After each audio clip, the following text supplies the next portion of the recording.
बिस्मिल्लाहिर्रहमानिर्रहीम। تیر لیکچر کې موږ تاسو د وینډوز 11 انوایرنمنت معرفي کړ چې هغه کې موږ سره ډیسکټاپ وو چې ډیسکټاپ کوم څه ته ویل کېږي. آیکنز موږ تاسو معرفي کړ.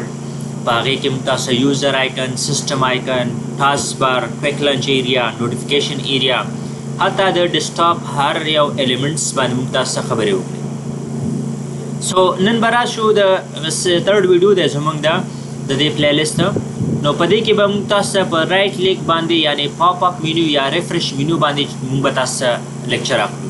یعنی تیر ورځ کې موږ تاسو ویلې چې په ډیسکټاپ باندې کله موږ رایټ کلیک وکړو دغه مینیو چې راکول کېږي دې څه ویل کېږي، دې نوم څه شی دی، د دې نن فنکشنالټي او ټول هغه ټول کارونه چې دا یې ترسره کوي تاسو ته به نن ووایو. لکه وګورئ رایټ کلیک وکړئ په ډیسکټاپ باندې، تاسو به دغه مینیو درکول کېږي. لکه دې کې به فرست کمانډ سره وي ویو. ویو څه کار کوي؟ ویو چې دی د ټول آیکن چې د سکرین په سر باندې موجود وي په دې کې به تاسو چینجز راوړي، د دې په سایز کې چینجز به راوړي. لکه وګورئ ویو ته چې راشئ تاسو لیکل شوی دی لارج آیکن، د دې مخې دی د دې شارټ کټ هم لیکل شوی دی، میډیم آیکن دی، سمال آیکن دی، همداسې نور. صحیح ده؟ لومړی په دې دریو باندې به خبرې وکړو. لکه ویو کې موږ سره دا لومړی لارج آیکن باندې که چیرې کلیک وکړو تاسو به دغه د سکرین آیکن بې حد غټ شي. صحیح ده؟ په سکرین باندې به غټ غټ ښودل کېږي. که چیرې هغه یو فولډر اوسي، هغه یو یوزر آیکن اوسي، سیسټم آیکن اوسي، هر یو چې وي په هغې کې به د هغې په سایز کې چینج به د تاسو راوړي. لکه دا به غټېږي. صحیح ده؟ نو بل راځم په ویو کې موږ سره یو بل کمانډ هم شته چې هغې ته میډیم آیکن ویلی شي. لکه متوسطه سایز به دې ته ورکوي، درمیانه. دې باندې به کلیک وکړئ ستاسو د سکرین دغه آیکنز ټول به میډیم سایز ته کنورټ شي، درمیانه سایز به واخلي.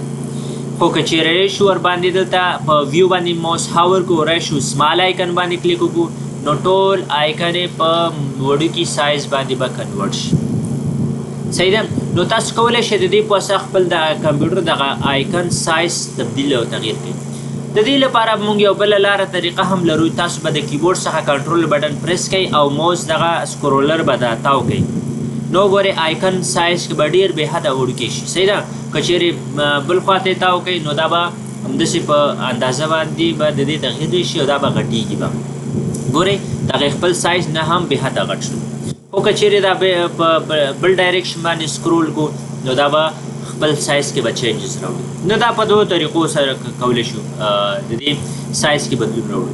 بل طریقه هم سره شته. تاسو وګورئ که چیرې راشئ په ویو باندې کلیک وکړئ، ماوس هاور کړئ او د دې مخې ته وګورئ کنټرول پلس شفټ پلس 2 د دې لارج آیکن شارټ کټ دی.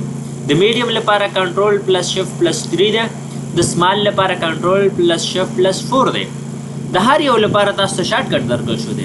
نو تاسو که کیبورډ نه شفټ پلس 2 پریس کړئ دا به څه شي د دې آیکن سایز کې به څه تغییرات راشي. لکه وګورئ تاسو بیا هم ښودل کوم کنټرول پلس شفټ پلس 2 به ووایئ. صحیح ده؟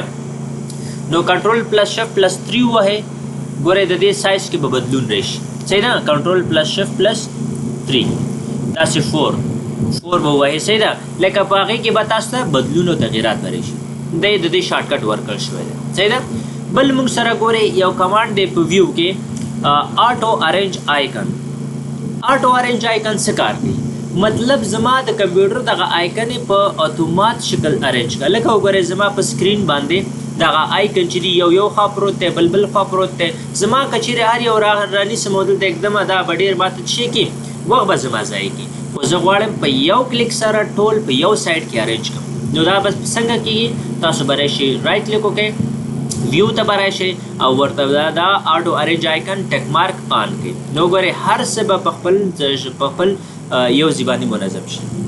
خو که چیرې راشئ تاسو وګورئ دلته ما سره بل د آټو ارینج آیکن نه دا ټیک مارک زه لرې کړم، نو دا به زه راخیستی شم. دا کنټرول دلته ږدمه، پی سي دلته ږدمه او ریسایکل بن دې کونج کې ږدمه، هر یو په داسې یو ډفرنټ لوکیشن باندې پلیس کوم.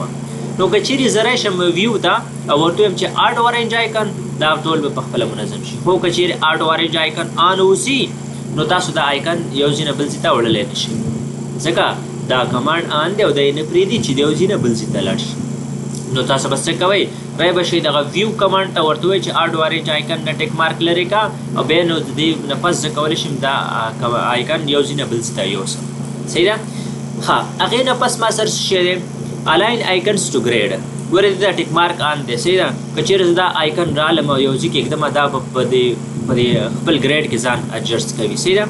لکه مطلب د دې دا زموږ د کمپیوټر دا سکرین چې دی په داسې ګریډز باندې تقسیم شوي دي. لکه تاسو ورډ فایل زه به راخلاص کړم تاسو ته به د دې لایف اگزامپل تاسو ته وښیم لکه د سکرین شیپ څنګه ډیزاین شوی دی. د کمپیوټر شي دغه ډیسکټاپ شیپ چې دی که نه دا په دې شکل دی. لکه تاسو په ورډ فایل کې یو ټیبل راکړئ که نه نو دا ټیبل چې راواخلئ په دغه شکل باندې دغه د ډیسکټاپ شیپ هم داسې جوړ شوی دی. هر یو آیکن په دغه داسې یو مربع کې ایښودل کېږي. که چیرې موږ الاین آیکن ټو ګریډ باندې ټیک مارک آن وي نو آیکن به په دې لاین باندې نه راځي په دغه ګریډ کې ځان اډجسټ کوي دلته. صحیح ده؟ په هر یو په خپل ځای باندې. خو که چیرې زه راشم که نه دغلته ویو باندې موس هاور کوم راشم الاین آیکنز ټو ګریډ نه ټیک مارک لرې کړم نو زه بیا کولی شم دا آیکن ګورې دغلته په دې کونج کې ورسره کېدم دا دلته داسې کېدم ورسره. خو که چیرې زه راشم دا ویو ته او الاین آیکنز ټو ګریډ باندې ټیک مارک آن کړم دا به خپله ځان ایډجسټ کوي یو ګریډ ته. صحیح ده؟ نو دا یې د دې استعمال ځای. نو تاسو کولی شئ د دې الاین آیکنز ټو ګریډ نه استفاده وکړئ تر څو آیکن یې منظم کېښودل شي. صحیح ده؟ بل لاست کې موږ سره شو ډیسکټاپ آیکن دی. که چیرې دې نه زه ټیک مارک لرې کړم ټول آیکنز به ورک شي. خو که چیرې زه راشم بېرته ویو ته او ورته وایم چې دا آیکن یې راته وښیوه نو دا به آن شي راسره. خو کله چې دغه آیکنز موږ سره دغسې آف یا ورک وي نو دلته به موږ سره دا دوه کمانډ به کار نه کوي کار به نه کوي. لکه آټو الاین آیکنز ټو ګریډ به هم کار نه کوي آټو ارینج آیکن به هم کار نه کوي ځکه په سکرین باندې آیکن نشته. دا پوښتنه کله تاسو نه ځینې خلک به کوي خو دا به ځان سره نوټ کوئ چې کله هم ډیسکټاپ باندې آیکن نه اوسي یا موږ هایډ کړي اوسي نو دا دوه کمانډ به کار نه کوي. صحیح ده؟ نو دا د دې لپاره. صحیح ده؟ ها نو اوس پرې شو ورپسې دلته موږ سره یو بل کمانډ دی چې هغه ته سورټ بای ویل کېږي. سورټ بای څه کار کوي؟ ګورئ دا اوس آف دی ولې ما سره آیکن په سکرین باندې نشته. زه به راشم دا شو کړم چې ټول آیکن ما ته وښودل شي او را به شو دې باندې به کار وکړو. ګورئ سورټ بای څه کار کوي د دې مطلب دا کله چې تاسو سورټ کوئ نو سورټ معنا لیست کول دغه آیکن منظم کول ترتیب کول لیست په شکل جوړول هغه بس کوم شکل باندې به کېږي په څلور طریقو به کېږي.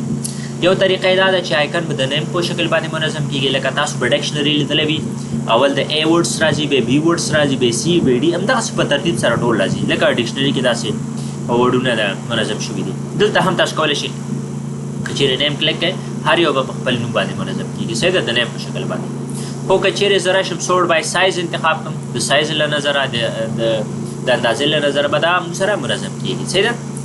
بل که چیرې زه راشم سورټ بای آیټم ټایپ له نظره که چیرې زه منظم کړم اول به سیسټم آیکن راځي بیا به یوزر آیکن راځي. صحیح ده؟